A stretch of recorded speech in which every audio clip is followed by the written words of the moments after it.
حضرت بلال حبشی رضی اللہ تعالیٰ عنہ نے سارا گھر کا کام کاج خود سے سنبھال لیا تھا.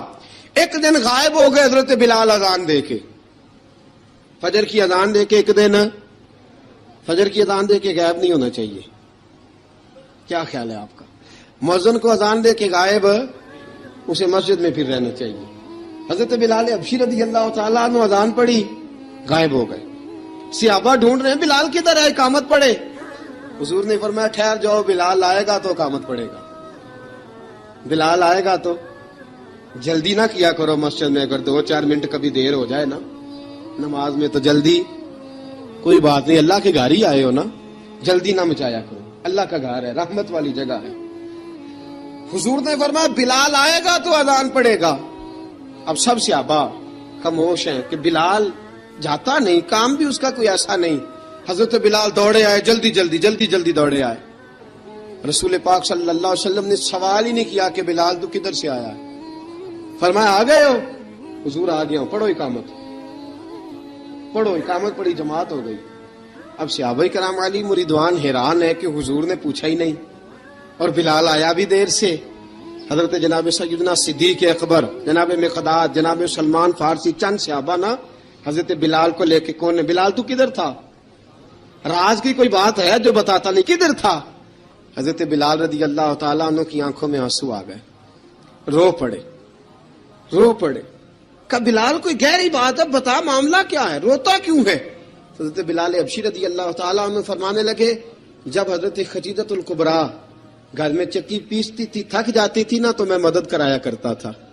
کتنے دن بیت گئے, جب فجر کی اذان دینے کے لیے گزرتا ہوں تو حضرت فاطمہ الزہرا کے بچے روتے ہوتے ہیں. فرمایا میں نے حضرت فاطمہ کو گود میں کھلایا ہے. مجھے اپنے محبوب کی شہزادی سے بڑا پیار ہے. کئی دنوں سے حضور کی خدمت میں عرض کر رہا تھا یا رسول اللہ کو مہربانی فرمائیں. حضور نے رات پیغام بھیجا ہے سیدہ فاطمہ کو کہ بلال جب آئے تو پردہ کر کے اندر چلی جایا کر. حضرت بلال فرماتے ہیں اذان دے کے گیا تھا حضرت فاطمہ کے گھر. میں نے کہا محبوب کی بیٹی ذرا پردہ کر لے, تو بچوں کو دودھ پلا, میں تیری چکی پیس دیتا ہوں. حضرت بلال حبشی کی آنکھوں میں آنسو رو کے بتلاتے ہیں. فرمایا سیدہ طیبہ طاہرہ حضرت فاطمہ الزہرا, میرے حبیب نے پتہ کیا فرمایا؟ فرمایا جس نے فاطمہ کو راضی کیا اس نے تو مجھے راضی کیا. حضرت سیدنا بلال حبشی فرماتے میں نے چکی پیسی اور میں تمہیں کیا بتاؤں, میرے محبوب کی بیٹی نے مجھے بڑی ہی دعائیں دی ہیں. انہوں نے مجھ پر بڑا ہی اظہار محبت فرمایا ہے. فرمایا میں آذان سے لے کر جماعت تک لوگ تسبیحاں رولتے ہیں, لوگ قرآن کی آیات کی تلاوت کرتے ہیں. آذان سے لے کر جماعت تک لوگ مختلف قسم کے اذکار میں مشغول ہوتے ہیں. فرمایا میرا ذکر سنو, میری تلاوت سنو, میرا وظیفہ سنو. میں آذان سے لے کر جماعت تک محمد عربی کی بیٹی کی خدمت کرنے چلا جاتا ہوں. رسول پاک صلی اللہ علیہ وسلم کی شہزادی کی چکی پیس کے آیا. حضرت بلال نے اس انداز میں, بدر کی جنگ لگ گئی, بدر کا مارکا, حضرت بلال کے ہاتھ میں تلوار ہے. کہا میں لڑوں گا, پورا جہاد کروں گا. امیہ بن خلف جو بڑا مارا کرتا تھا نا, وہ دوڑ رہا تھا اپنے بیٹے کو لے کے. آگے کچھ صحابہ کھڑے تھے, وہ قریب سے گزرنے لگا. حضرت بلال نے فرمایا ذرا پکڑنا امیہ کو, یہ مجھے مارا کرتا تھا, ذرا پکڑنا, نہ جانے نہ دینا. امیہ کو صحابہ نے روکا.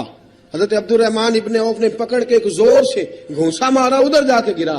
حضرت بلال تلوار لے کے کھڑے ہیں امیہ کے سر پہ.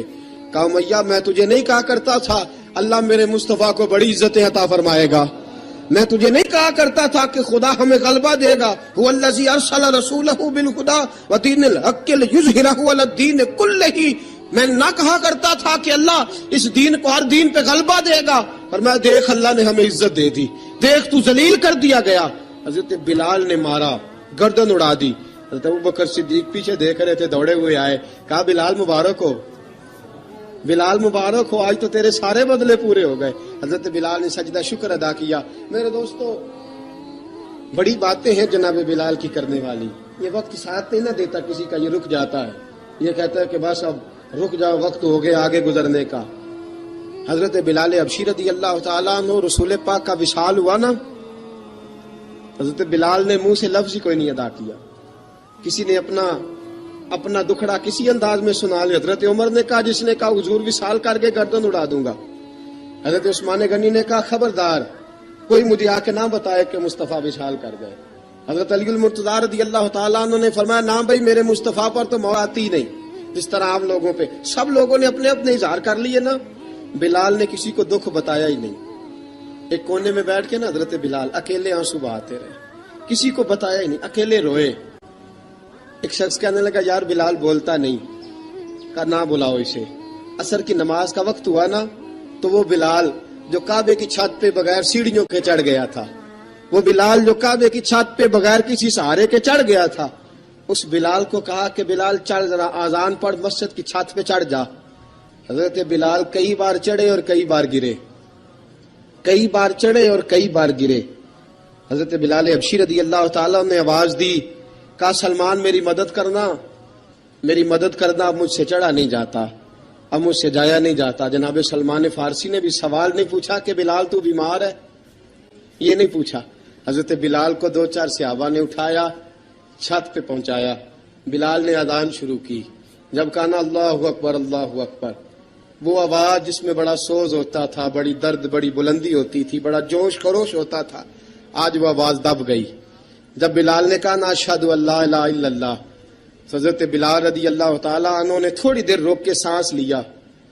جب کہا نا اشہد ان محمد الرسول اللہ، جو سارے چپ کھڑے تھے نا ان میں سے ایک بابا رو پڑا، جس کا نام ابو بکر صدیق تھا۔ جب حضرت ابو بکر صدیق کی آنکھ میں آنسو آیا تو حضرت بلال چھت کے اوپر زمین پہ گرے، زمین پہ گرے اور کہا ابو بکر یہ ڈیوٹی کسی اور کی لگا دے، یہ ڈیوٹی کسی اور کی لگا دے، اب میری روح اجازت نہیں دیتی، مصطفیٰ کریم کے بعد مجھے اذان نہیں پڑی جائے گی۔ آپ نے واقعہ سن رکھا ہے کہ ایک بار صحابہ نے بلایا، دوبارہ آئے، حضور خواب میں ملے، کہا بلال تو آتا کیوں نہیں؟ بلال چھوڑ کے چلے گئے تھے، فرمایا اب میرا یہاں دل نہیں لگتا۔ ملک شام کے شہر حلب میں چلے گئے تھے، چھوڑ دیا تھا مدینہ منورہ، اب میری نگاہوں میں جچتا نہیں کوئی، جیسے میرے محبوب ہیں ایسا نہیں کوئی۔ حضور خواب میں ملے، آئے مدینے، حضرت بلال آخری بار، لوگوں نے کہا اذان پڑھو، کہا مجھے وہ اذان بھول ہی گئی ہے جو مجھے مصطفیٰ کریم کے زمانے میں پڑھا کرتا تھا، مجھ سے نہیں پڑھی جاتی، نہ مجھے کہو، میں کیسے پڑھوں؟ امام حسن اور حسین نے آ کے دامن تھاما نا تو کہا بیٹا میں تمہاری نانی کا بھی نوکر رہا ہوں، میں تمہاری ماں کی چکی بھی پیستا رہا ہوں، مجھ سے کوئی فرمائش نہ کر ڈالنا، میں نے نوکری کی ہے اور مجھے اگر اللہ نے توفیق دی تو میں تمہارے بچوں کے پیر بھی دھویا کروں گا۔ لیکن امام حسن رضی اللہ تعالیٰ عنہ نے فرمایا بلال ایک بار تو اذان سنانی پڑے گی۔ سنائی بلال نے اذان۔ کوئی گھر مدینے میں ایسا نہیں تھا جہاں سے رونے کی آواز نہ آئی ہو۔ حضرت عمر فاروق رضی اللہ تعالیٰ عنہ اپنے زمانے میں شام گئے تو جناب بلال حبشی رضی اللہ تعالیٰ عنہ سے کہا کہ اذان پڑھو۔ حضرت بلال نے فرمایا میں پڑھ ہی نہیں سکتا، بڑی ہمت کے بعد اذان پڑھی اور جناب بلال نے کہا تم اگر روئے نہ تو میں اذان پڑھوں گا، رونا نہ، وعدہ لے لیا۔ حضرت عمر تو نہ روئے لیکن معاذ ابن جبل نے رونا شروع کر دیا۔ جب معاذ ابن جبل روئے تو پھر عمر بھی روئے، جب عمر روئے تو پھر بلال بھی روئے۔ وہ اذان اشہد ان لا الہ الا اللہ تک گئی، رسول پاک کے بعد پھر اذان اس سے آگے بڑھ نہ سکی۔ حضرت بلال کا وقت وصال آیا۔ حضرت ابو درداء کے داماد تھے جناب بلال حبشی۔ حضرت ابو درداء بہت معتبر صحابی ہیں، ان کی بیٹی حضرت بلال کے گھر میں تھی۔ حضرت بلال کا وقت وصال آیا تو آپ کی بیوی کہنے لگی بڑے افسوس کی بات ہے، آپ بچھڑ رہے ہیں۔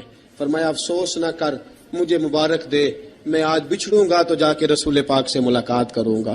حضرت بلال حبشی نے، میرے دوستو، غریب آدمی تھے نا، مال تو زیادہ نہ دے سکے لیکن انہوں نے خدمت اس طرح کی، آپ میں کھنگالتا رہا کتابیں، 28-29 کتابیں میں نے کھنگالی اس ہفتے میں حضرت بلال پر۔